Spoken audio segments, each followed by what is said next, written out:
Hello folks, welcome to the first in our little mini-series of Tour the Line, where we go through section by section, showing you just a little bit more than we did last time. Now, if you haven't already, have a quick look at our Tour the Line video, where we go from Alton all the way down to Alresford. If you've watched that already, well, no need to hang about, let's get going.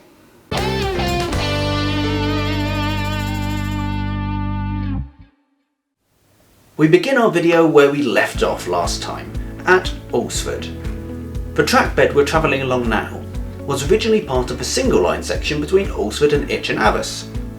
This area is now used for storage for rolling stock and our operational working fleet. Normally at this time of year our carriages would be filled with happy customers travelling up and down the beautiful Watercress Line, and I don't need to say why that's not happening. In the space between the two sidings, better known as the 6 foot, you can see the various hoses and cables used for keeping the water tanks topped up and coaches and keeping the batteries charged. This ensures that the toilets and lights work effectively, which is always quite handy for evening trains. At its widest point, there are 4 sidings adjacent to each other. During its BR working life, the western end of Alresford station was used for storage, for freight. But as freight traffic declined in the late 50s, early 60s, the sidings were removed. So the metals we're running across now were put in by those early preservationists when the line was saved. As we near the station, we pass over Jacqueline's Lane Bridge, the site of the accident after the runaway at Medstead and Foremarks. The first building you see on the left is the goods shed. This was used for storing goods that arrived by rail. In fact, rails used to go into the goods shed, where a small platform and crane were there to facilitate loading and unloading. Nowadays, downstairs it's used for the railway shop, and there's also a large meeting room. As we pull into Alresford station, we pass under the station's footbridge. This was originally in Uckfield in East Sussex, but when it became surplus to requirement, it was saved and repurposed here to connect platform 1 on the left to platform 2 on the right. The main station building on the left is the original station building. Upstairs houses the headquarters of the railway, although at the moment our key staff are working from home. The majority of lighting at Alresford station are produced from genuine gas lights, which give the station a wonderful glow in the evening, especially when we run our evening dining and real ale trains. The building on the left is the West Country Buffet. This part of the building was actually brought in from Lyme Regis in Dorset. The building on the right is the Up Waiting Shelter. Again, this one was lovingly restored by preservationists. We're now passing Alresford Signal Box, where the signalman controls movements of trains using points and signals. This box is actually original to the line. The other ones were brought in from the main line, but we'll talk about those when we get to them. The cattle pens on the left are part of a cattle dock. Historically, this is where livestock would have been held before being loaded onto wagons. Nowadays, the line extends into the station car park. This is useful for when we have visiting engines or rolling stock which come on the back of low loaders. They can be offloaded here and put onto the Watercress Line metals. Just before we pass under Sun Lane Bridge, we pass the water column on the left. This is used for filling steam locomotives with water. Normally we'll use the one at Ropley, keeping Alresford as a standby or for special events.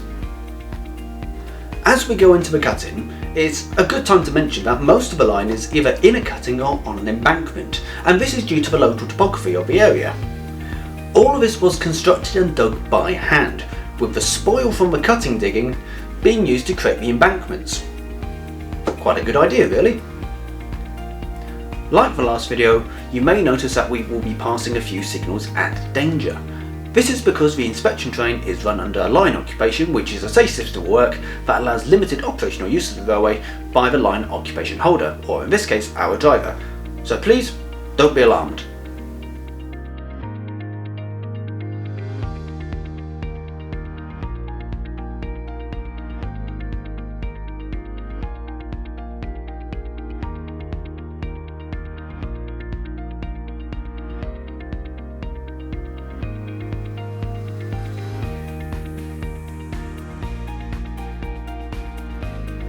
As we come out of the embankment, we pass over Bishop Sutton Road and a number of tributaries for the River Arle. Now, the River Arle was a key part of the local area's watercress trade, which in turn gave the line the nickname the Watercress Line.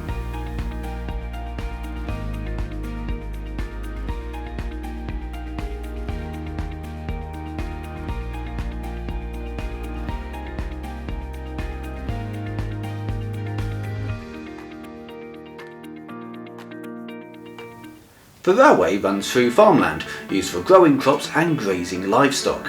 Our volunteers work hard to keep the line-side vegetation to a minimum and the boundary fence secure. However, in the history of the line there have been the odd occasion where drivers had to try out their herding skills with escaped animals.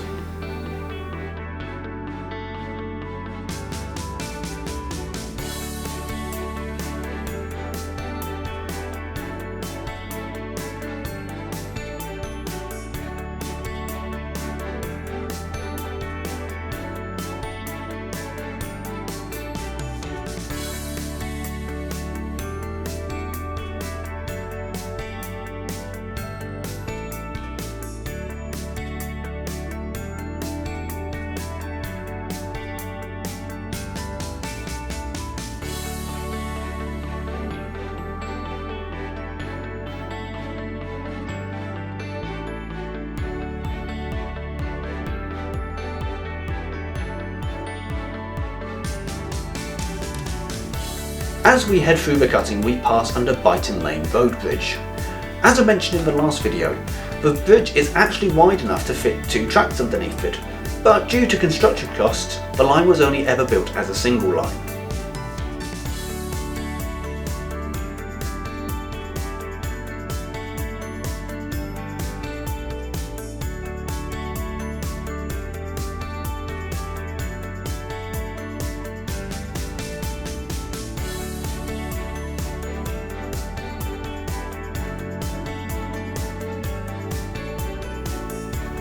As we exit the cutting, we approach Northside Crossing, which is a public footpath that crosses the line here.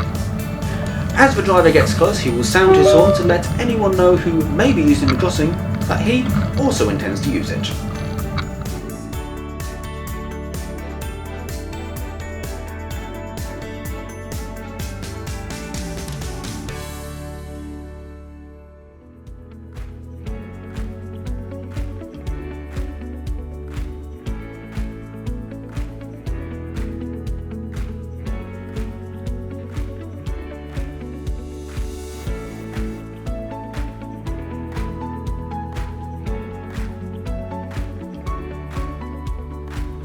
As we get closer to Ropley, we pass over Northside Lane.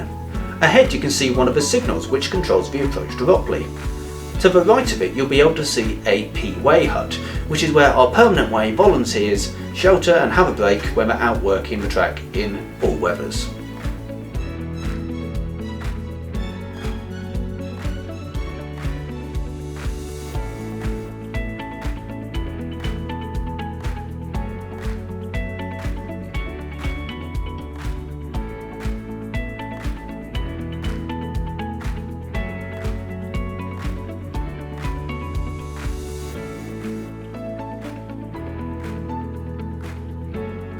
Nearing Ropley station there's a footpath up on the left, which runs parallel to a 10¼ inch miniature railway. The field on the right is usually used for car parking during special events, but is normally filled with cows. A little further on the left you'll see some buildings which are part of Watercress Lodges, a neighbouring campsite to the railway.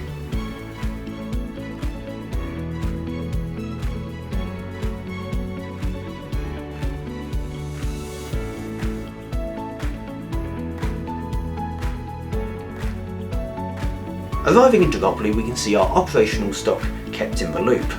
To the right is a crossing hut where the crossing keeper could shelter from the elements. Passing under the footbridge, which was brought in from Devon, we can see that the original station building is up on the right. When the early preservationists took over the line, people are actually still living in it.